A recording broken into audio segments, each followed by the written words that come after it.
রবীন্দ্র জয়ন্তী উপলক্ষে আমরা মিসের বাড়িতে সকলে মিলে ছোট্ট করে রবীন্দ্রনাথ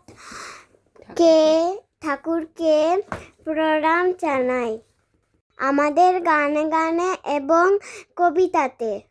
গতদিনের গানের ক্লাসে আমি, ভাই আর আদ্রিশ তিনজনের মিলে মিসের সাথে মিসের বাড়িতে খুব আনন্দ করি। আমরা কয়েকটা গান গাইয়ে শোনাই ও কয়েকটা নাচও করি।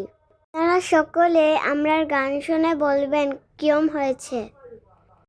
সকলে আপনারা ভালো থাকবেন, সুস্থ থাকবেন। রোদ এসেছে, বাদল গেছে টুটি, আহা